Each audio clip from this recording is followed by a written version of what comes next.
麦克阿瑟在日本当太上皇的生活到底有多爽？1945年8月30日，道格拉斯·麦克阿瑟5星上将的巴丹号专机降落在日本神奈川县后母机场。自此，他开启了人生中的高光时刻，而整个日本列岛也随着这位上将的到来，翻开了历史的新一页。此时呈现在麦克阿瑟面前的是一个刚刚投降的日本，这里满目疮痍，乞丐遍地，急需从军国主义体制转向和平发展模式。从麦克阿瑟踏上日本领土的那一刻起，他便刻意塑造自身形象。仅下飞机这一过程，他就花费了近半个小时，甚至特意命令在场记者采用仰拍角度，将自己威猛雄壮的姿态呈现在日本民众面前。当时，日本民众中流传着日本出现了一位蓝眼睛天皇的说法。麦克阿瑟在日本的权力可见一斑。彼时的麦克阿瑟拥有近乎至高无上的权力，他既是盟军最高司令长官，也是7000万日本民众的实际统治者。他的任何决策都深刻影响着日本社会的方方面面，从宪法制定到经济重建，从国家政治体系到教育改革，皆需由他最终定夺。而日本的裕仁天皇彻底沦为了象征性的吉祥物。麦克阿瑟能快速实现这种权力逆转，不仅源于美国作为战胜国的身份，更从他下飞机后转乘汽车的细节中尽显非凡地位。成千上万的日本宪兵沿着麦克阿瑟专车的行驶路线分两排站立，专车所到之处，所有日本士兵纷纷转身向后，无一人敢直视他。据说这种待遇在日本曾是天皇专属。高规格的仪式感让车内的麦克阿瑟十分受用，但仅仅成为第二个天皇并未让麦克阿瑟满足。他登陆日本后，第一件关乎权力象征的大事便是将天皇拉下神坛。于是那张著名的合影应运而生。照片中，身着戎装、身材高大的麦克阿瑟与穿着正式礼服、身形矮小且神情拘谨的裕仁天皇形成鲜明对比。这种强烈的视觉反差让全日本瞬间明白，谁才是这个国家真正的掌控者。此外，在双方会晤期间，麦克阿瑟主动伸手与天皇握手，有传闻称他还曾无意间踩在天皇的影子上。日本此前的诸多禁忌几乎都被麦克阿瑟打破，他也因此被部分人私下称为天皇之上的统治者。据悉，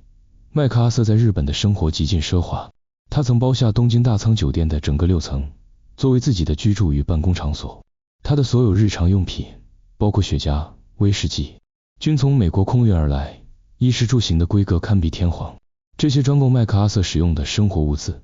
但是运费就已是一笔天文数字。在当时物资极度匮乏的日本，这样的生活显得格外奢侈。在日本生活期间，麦克阿瑟喜欢乘坐一辆车牌为定制版 CHQ-1的凯迪拉克轿车。这辆车行驶在东京街头时，无时无刻不是一道亮眼的风景线。作为男性，麦克阿瑟也有着精神文化层面的需求，日本方面对此刻意迎合。当时，日本红极一时的昭和女神原节子曾与麦克阿瑟有过密切交往。有记载显示，最初是日本方面为缓和与麦克阿瑟的关系，主动安排原节子与他接触，试图通过这类交流软化其政策立场。不过，根据已知的官方信息，尚无直接证据表明两人存在超越友谊的关系。值得一提的是，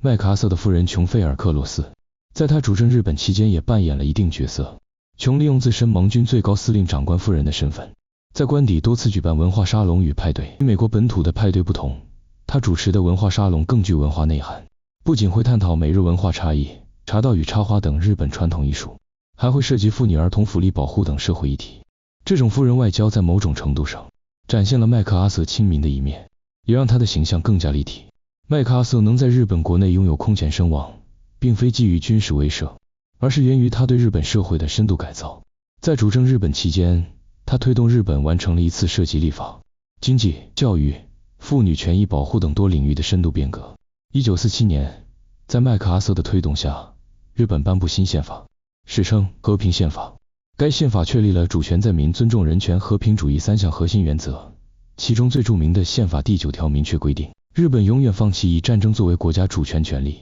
不保有海陆空等各类武装力量。以新宪法为依据，麦克阿瑟迅速推进日本的裁军工作。他成立了遣散军事人员的专门机构，在短短1年内完成了700万日本军人的遣散任务，并摧毁了价值至少10亿美元的武器装备及军事设施。经济层面，麦克阿瑟大力推动土地改革。二战前，日本土地基本被大地主掌控，底层农民生活困苦。他颁布规定，地主最多可保留6亩土地，其余土地由国家收购后，以分期付款的方式卖给476万农户。这一群体约占日本农户总数的 75%。这一变革彻底改变了日本农村的生产关系。同时，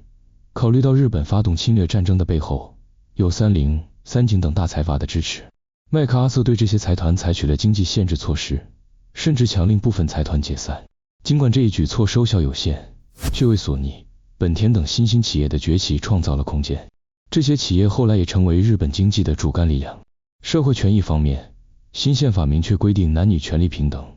女性获得参政与选举权，延续1000年的家长制被废除。1946年，39位日本女性历史性的进入国会，1300万妇女获得选举权，这在日本历史上是前所未有的壮举。为避免军国主义死灰复燃，麦克阿瑟还推动了教育改革与战犯审判工作。他下令清洗教育领域的军国主义分子，在教科书中删除天皇至上的内容，大力普及美式教育。同时，他主导审判了28名主要战犯，其中东条英机、板垣征四郎等7人被判处死刑，另有20万涉嫌军国主义的人员被开除公职。不过，麦克阿瑟在日本的太上皇生涯并未持续太久。1951年，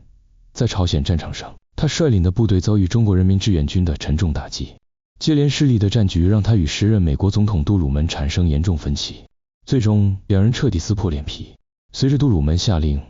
麦克阿瑟被解除所有职务。令人意外的是，麦克阿瑟卸任离开日本时，与日本民众上演了一场双向奔赴的场景。得知他即将回国，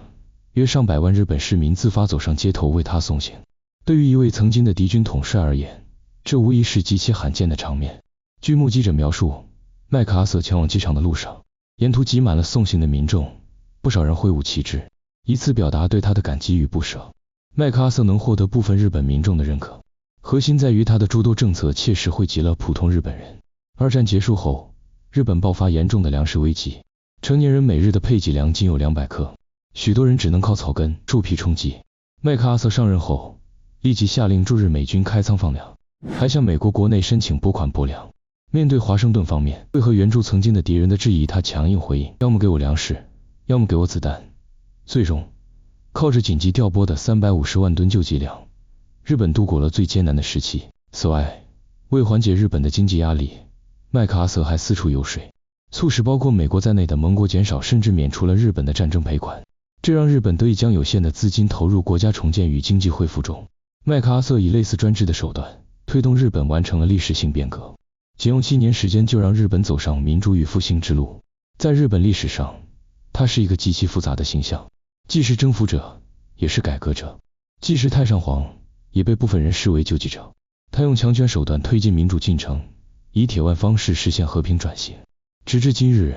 日本仍树立着他的雕像，上面铭刻着伟大的救济者6个字。对于战后一代日本人而言，麦克阿瑟更像恩人，是他将日本从战后的泥潭中拉了出来。正如麦克阿瑟本人所说，最高统帅部的工作不是抑制日本，而是使他重新站起来。毫无疑问，他在现代日本的形成过程中发挥了关键作用，也为后来日本的经济崛起及美日亚太盟友体系的建立奠定了坚实基础。